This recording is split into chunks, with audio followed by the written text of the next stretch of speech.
The defense of Diddy saying we own the ugly, but not the criminal.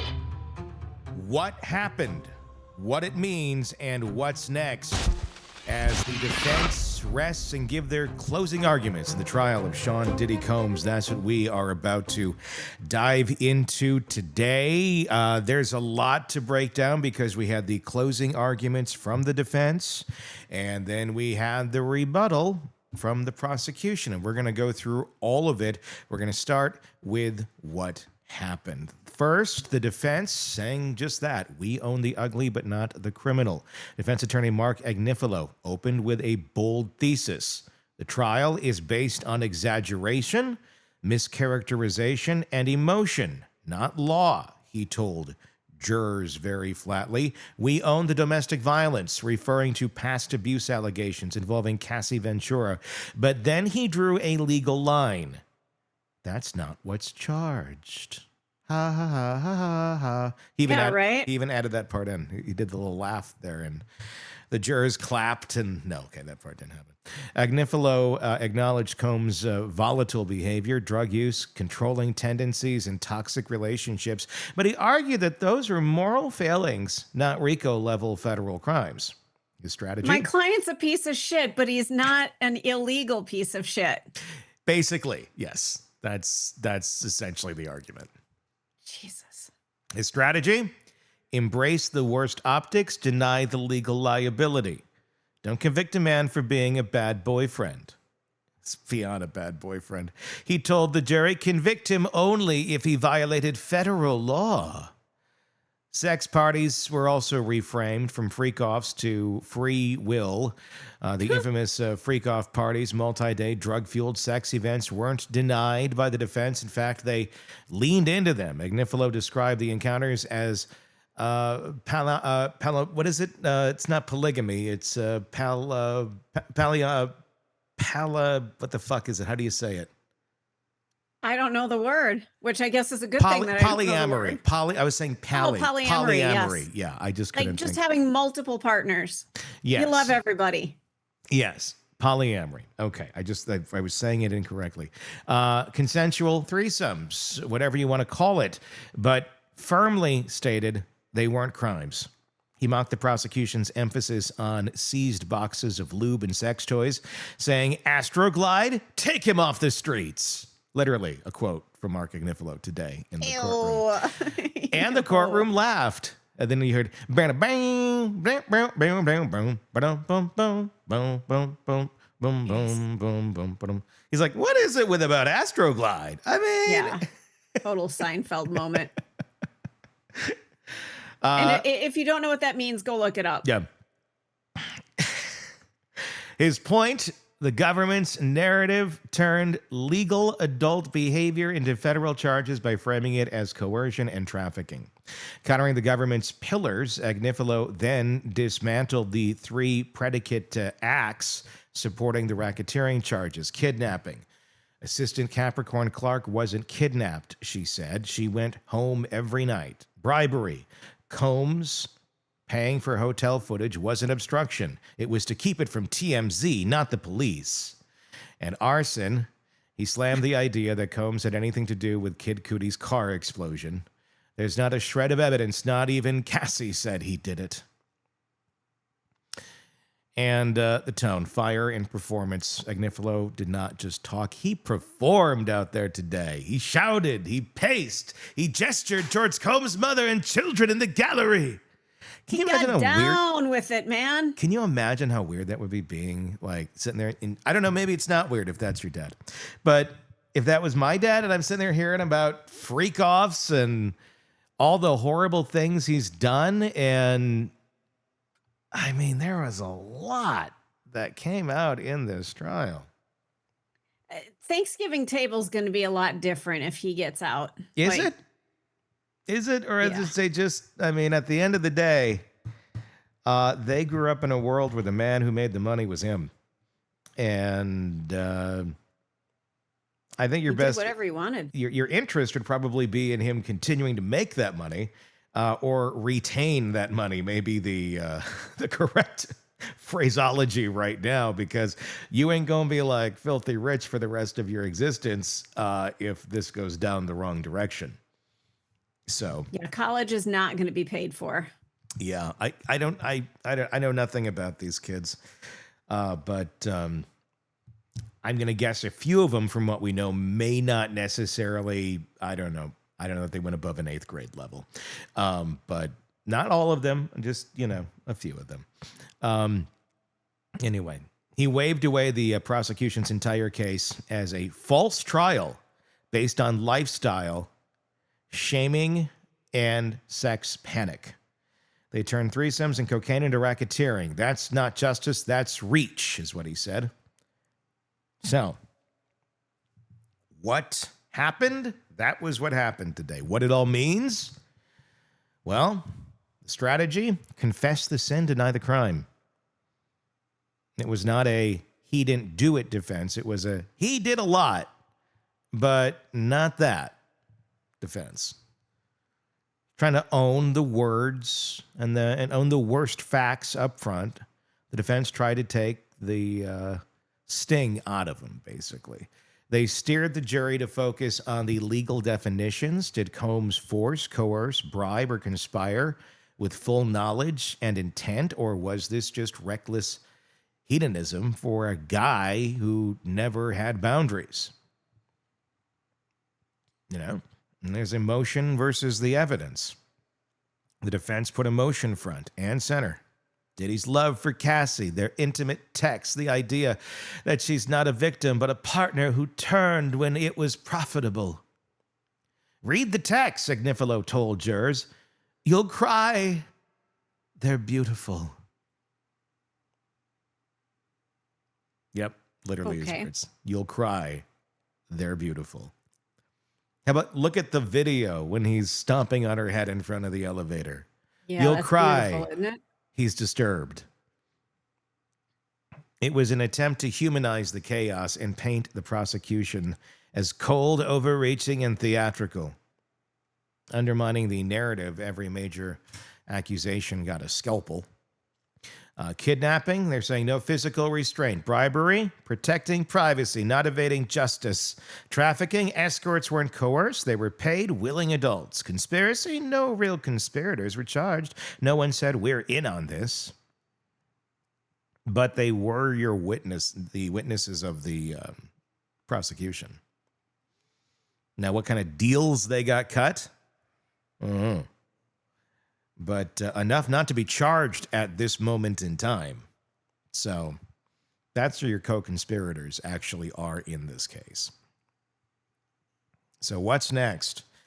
Well, the prosecution gave their rebuttal. They basically said enough excuses. Assistant U.S. Attorney Maureen Comey, daughter of Jim Comey, stepped in after lunch and swung hard. Her first line: excuse after excuse for inexcusable criminal behavior. She reframed everything. This was not about the relationships. It was about control, violence, and power. He got what he wanted when he wanted it, she said, by any means necessary. And then rebuilding the RICO, Comey hammered the enterprise structure, saying, he's not a foot soldier, he's the general, she said. He's delegated the crimes. She pointed to Christina K.K. Coram, Combs' right hand, as proof of conspiracy. Coram arranged the $100,000 payoff of a hotel guard to cover up Cassie's beating. That, Comey said, is RICO 101. Tearing down constant claims. The defense called it consensual. Comey called it trafficking. They don't have to call themselves prostitutes, she told the jury. He transported them with the intent to pay for sex. That's sex trafficking. She emphasized that consent becomes irrelevant when power, money, and coercion are involved. Even the male escort, who would have done it for free, she said, still got paid, proving it was transactional. Calling out victim blaming, Comey directly challenged the defense's portrayal of Cassie, Jane, and Mia as opportunists. They told the truth, she said. They were terrified. They were humiliated. They were controlled. Her emotional appeal? Don't confuse survival with consent. This wasn't love, she said. It was exploitation. So today was the last chance for both sides to claim the narrative. And they couldn't have told more different stories. The defense told a story of chaos, sex, and personal pain, flawed relationships, not felonies. The prosecution told a deliberate story of deliberate criminality, power used like a weapon, and victims silenced by fear and wealth. Agnifilo painted Combs as human, brilliant, messy, self-destructive, but not criminal. Comey painted him as methodical, manipulative, and abusive, a man who finally ran out of room to hide. Now it's on the jury. Instructions come next, then deliberations. No more arguments, no more theatrics, just 12 people, 3 serious charges, and 1 question. Was this a broken man or a criminal one? What are your thoughts at the end of all of this? Which surprisingly was shorter than the trial of Karen Reed. Shockingly, right? Yeah. I've said this from all along. I think when you hold that much power,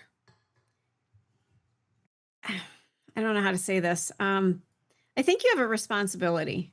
Our society gives people power based on money and status, position. I think you have an obligation to be a good human and to not destroy other people's lives.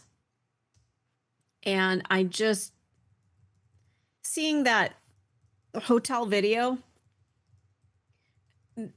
that's not the first time that's happened. Mm-hmm. That doesn't just happen like that. I've had the view that this is just a really damaged individual, and was just getting away with everything. Mm-hmm. You know, that's my opinion, but like I said, you don't just wake up one morning and decide to drag your girlfriend down the hall by her hair. Yeah. You don't just get to that point. There was some history there. There was previous circumstances, previous events where this happened before, and it just wasn't filmed. Mm-hmm. Yeah, I mean, people can snap. I'm not going to say they can't, but this just, I'm sorry. This is not the first time that's happened, and he probably didn't have any consequences for that kind of behavior. Yeah, well, This is a clearly. broken human being. This is a criminal, in my opinion. Yeah. No, I completely agree. 3 charges against him: the racketeering conspiracy. Prosecutors alleging Combs led that criminal enterprise, using his companies and trusted aides to facilitate illegal activities over years. Hinges on proving he orchestrated or delegated crimes such as bribery, obstruction of justice, kidnapping, arson. Not just that he was personally violent, making him culpable under RICO law. So, You know, the RICO part, that's a little tougher. And I would be a terrible juror. I think I've said that time and time again, because I come in with an opinion. It's going to take a lot to change that opinion. Mm-hmm. So I'm focused on him being a domestic violence perpetrator. And that's not what he's charged with.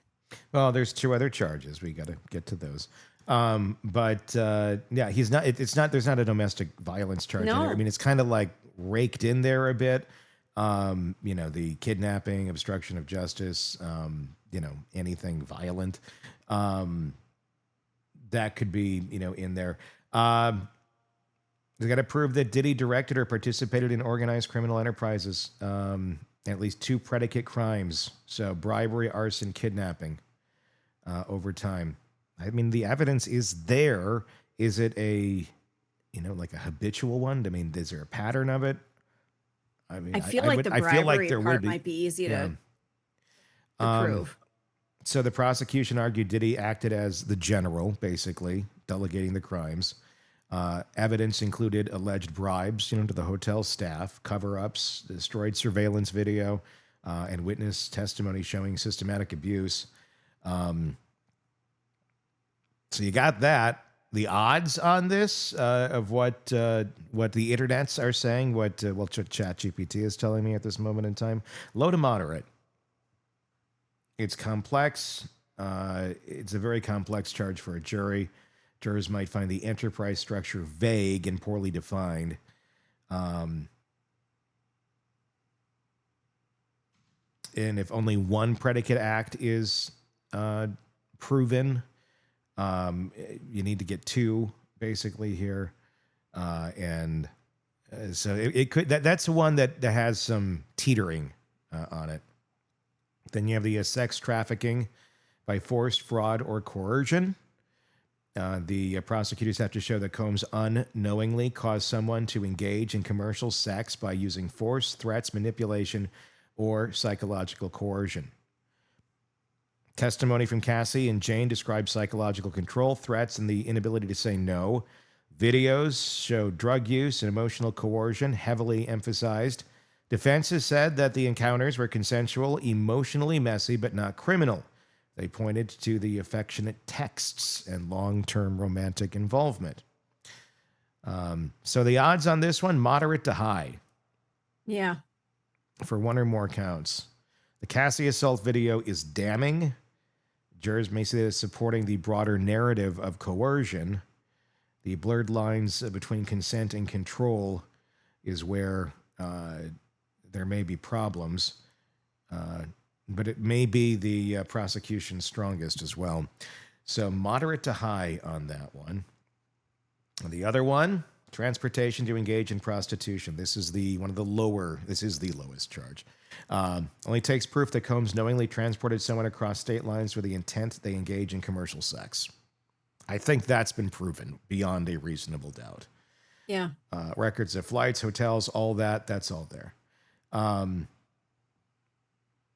So that he's likely to get that one.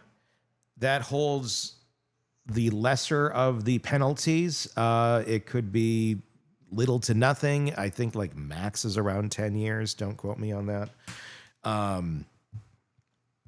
So I think he's going down at least for a little, unless he gets, like time served or probation. I mean, there is a possibility he is found guilty on something, but basically doesn't have to do anything other than he's on probation.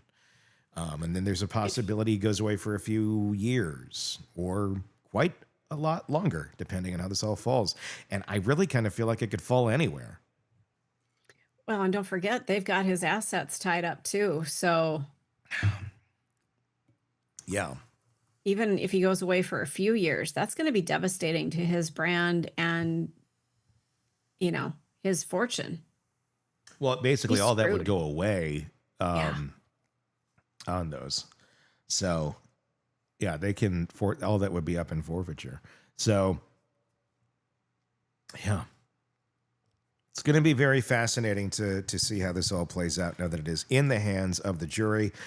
I'm thinking this is not going to take long. By the time you're seeing this, they may already have a verdict, but who knows? It's going to be very fascinating. Where do you think it's going to land here? Not where you want it to land, where you think it's going to land. I think it's going to be a 50-50 split. They're going to find him guilty on some things and the state didn't prove enough in others. And I'm not sure what that will be, but I don't think it's going to be guilty across the board. No. And I think it's going to be a quick verdict. I think they're going to be back very fast. Yeah. Well, that's just my gut. And we're leading into the 4th of July weekend too. So I don't think they want to spend They're not going to want to let this linger. I don't know that it's even going to take more than a day. I'm going to guess by the time you're in that room, you probably got your mind made up. That's me. I think I already would be like, I know where I'm at. Yeah, I think so. This isn't going to be like Karen Reed. This is going to be those people walking into the room going, okay, let's take a vote. Yep. Get your Subway sub and go home. Yep. Pretty much. That's what I always say. Yep. All right. There you go. Let us know what you think in the comments section. Press subscribe wherever you're watching or listening, and we'll see where the verdict comes in for the diddler. Craving non-stop true crime updates? Press subscribe now and get the latest cases, analysis, and expert commentary delivered straight to your feed. Only from the Hidden Killers podcast and True Crime Today.